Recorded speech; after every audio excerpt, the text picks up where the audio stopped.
मुझे लगता है भारतीय जनता पार्टी और उसके पहले जनसंघ का केवल केंद्र एक ही था, अंत्योदय। अंत्योदय यानी जो छोर में आखिरी आदमी जो खड़ा था उसके पर हमारा केंद्र था। इसलिए हमने एच.के. खान कमेटी जो 2006 के अंदर रिपोर्ट आई थी, जिसके अंदर उन्होंने कहा था कि बैंकिंग व्यवस्था में किसी भी गरीब आदमी का भागीदारी नहीं है। भारत के केवल 31% लोग जो है उसको बैंकिंग सुविधा उपलब्ध है। बैंकिंग सुविधा का मतलब ये कि 5 किलोमीटर के अंदर बैंक होना, मेरे समय के अंदर मुझे बैंक मिला, और तीसरा मैं उसकी खरीद सकता हूँ। पहले क्या था कि मिनिमम अकाउंट का बैलेंस है, जो फिर उसका एटीएम चार्जेस आ रहा था। ये 2006 में आई थी संकेत भाई, और यूएन ने भी हमको कई बार बोला था कि डू समथिंग, कुछ तो करिए, आपको ना सभी को बैंकिंग एक्सेस देना होगा। लेकिन हमारे अर्थव्यवस्था में गरीबों के लिए व्यवस्था नहीं था। आपको शर्म आएगी, 32% लोगों के पास केवल बैंक की सुविधा थी।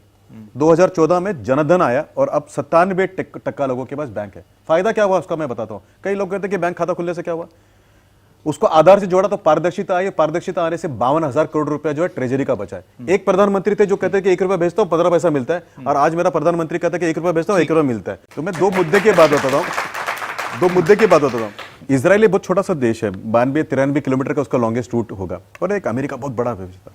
और मैं ये हर बार सोचता था कि इजराइल जो है वो सबको डरा के कैसे रहता है, दमखम से कैसे रहता है, कोई उसके ऊपर आंख क्यों नहीं करता है। और जब भी कोई सिक्योरिटी की बात होती है, लोग बोलते हैं मशीन्स लेना है, टेक्नोलॉजी लेना है तो इजराइल से लीजिए। मुझे बताइए, क्या इजराइल में बेरोजगार का दर 45 साल में सबसे ज्यादा है? बता आता हूँ उसके पर भी आता हूँ, लेकिन आता ना।